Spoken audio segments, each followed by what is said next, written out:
What's up, guys? Welcome back to the channel. So that prototype Xbox Ally X and Ally we were looking at before with the handles is indeed true. That is what the design is. The device exists and it's coming out this year. And this was announced at the Xbox Showcase, so I want to go over it a little bit. There's been multiple articles from Windows Central, The Verge, their very own Xbox Wire site, which we're going to take a look at.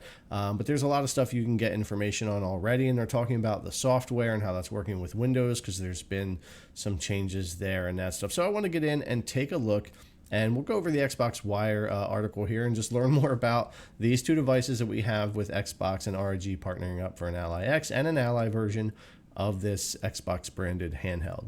All right, so there's two versions, the black and the white version, the Xbox Ally and the Xbox Ally X, which is familiar to what we have now with the white and black versions of the existing Allies. And one is, of course, supposed to be a more budget-friendly essential handheld for casual players, and the ultimate high-performance handheld is built for more demanding players, being the Ally X. More memory, more SSD, and a more powerful, more capable APU.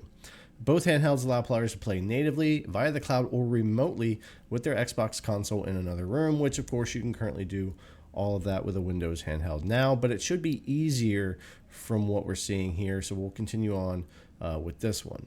So we have next level features designed for play anywhere. With the Xbox Ally and Ally X, players can look forward to an approachable gaming experience that travels with you wherever you go, featuring several new and first of their kind features on both devices. From an immersive Xbox full screen experience, an aggregated gaming library with access to installed games from leading PC storefronts and more. So they're bringing in that Xbox app that they've been updating more and more to be kind of a front end for running on here, and not just having your Xbox games or PC app games there, but us also integrating the other PC storefronts like Steam and others. It says we've optimized Windows 11 to be easy to use on the Xbox Ally and Ally X from the moment you power on. Game Bar makes it easy to return home, browse your library, launch or quit games, chat with friends, open apps, adjust settings, and more. Now with the integration of ASUS's innovative Armory Crate, Game Bar also gives you streamlined access to advanced device and input controls. Details like the lock screen and task switcher have also been adjusted for easy navigation with the controller. Because these handhelds run Windows, you have access to games you can't get elsewhere. I'm guessing they're hinting at SteamOS. So you can enjoy the full freedom and versatility of PC gaming, download games from your favorite storefront, run apps like Discord, watch your favorite streamers on Twitch, and play with your favorite mods, all straight from the Xbox experience. The choice is yours. So they have introducing Xbox experience for handheld. So they've got some changes happening to kind of what happens when you boot up on these devices. So when you power on your Xbox Ally, you'll boot directly into the Xbox full screen experience, a new feature optimized specifically for handheld gaming, with new modifications that minimize background activity and defer non-essential tasks. More resources are dedicated specifically to gameplay. That means more memory, higher frame rates, and a fully immersive experience for players, all made possible by the versatility and freedom of Windows. Now, if we jump over to the Verge article real quick for this quote that kind of goes along with what we were talking about there, the Xbox full screen experience is very much the compact mode of the Xbox app, taking full control of the ROG Xbox Ally devices.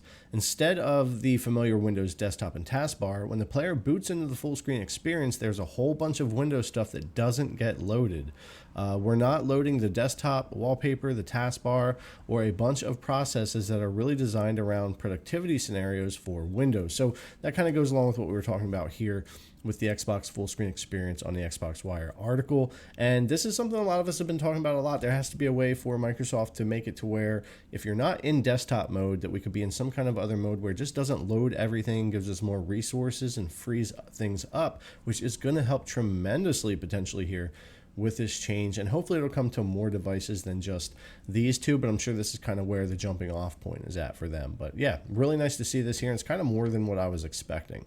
The Xbox Ally also has more familiar Xbox touches, including Xbox button, which is a dedicated, Xbox button for bringing up your chat, your settings, all that kind of stuff, all the game bar things there. You have the contoured grips, which is something we've talked quite a bit about. The device may not look as good or as sleek as some of the others, but I'm sure the ergonomics are going to be really good. So I'm super interested to get this one, but created with player comfort in mind and using the same design principles as Xbox wireless controllers, the Xbox Ally and Ally X feature contoured hand grips to accommodate a wider range of hand sizes, which for me, honestly, is going to be better. It is going to be more comfortable to hold, but I'm just interested to see how this kind of goes over when it comes out and what people think of it when they get it in hand.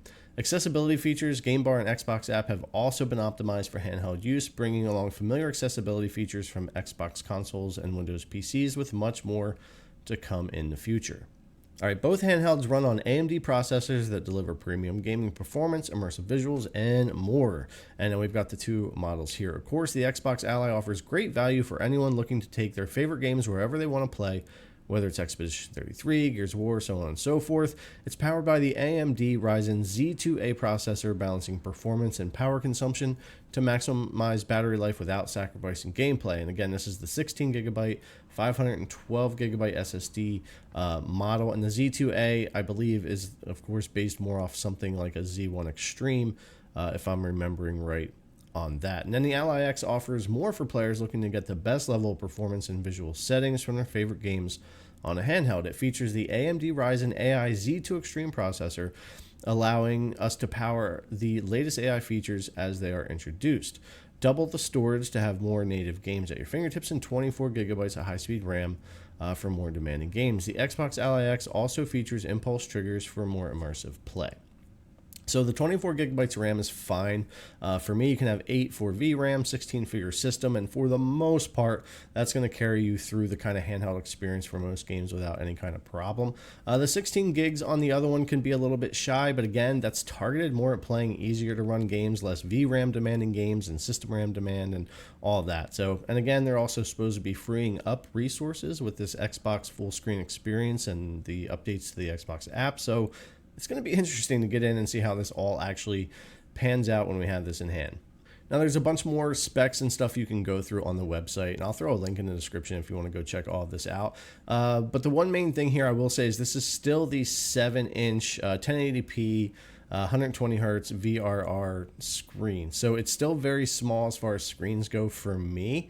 It would keep it from being kind of like my main handheld or my main daily drivers. These days, I find the 7.9 or 8-inch screens to be really the sweet spot. I've gotten so used to that now with these other devices that have been coming out that when I try to go back and play my Ally X or my Ally, or I'm making videos for those, I really do not like going down to that smaller screen. I know some people prefer that size. It's more compact and all of that. But with those grips and handles and stuff, this device isn't going to be as sleek or compact anyway.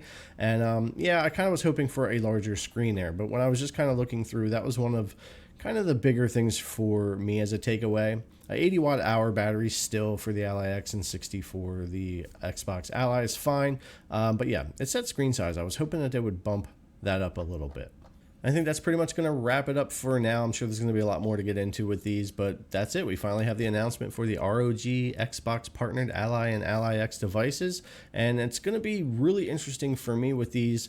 I really like the fact that we're going to get that higher end AI Z2 Extreme chip to check out on the black model. I'm afraid it is going to be like $1,000 to $1,200 handheld, but we'll see how all that pans out. But I'm also just really excited to see what they do with the Xbox app and this whole full screen Xbox experience. And does it really equate to more performance and a quicker, better experience, especially setting up these devices? Because if it does, and they're finally starting to address some of that, it's going to be a big deal, not just for these, but for other Windows handhelds out there, maybe ones that already exist or future incoming ones. So yeah, this could have some big implications when it comes to these Windows handhelds moving forward. And I'm really, really looking forward to pre-ordering and getting these in hand and checking them out. But anyways, let me know what you guys think in the comments down below. As always, thanks a lot for coming and check out the video. I really appreciate it, and I'll see you in the next one.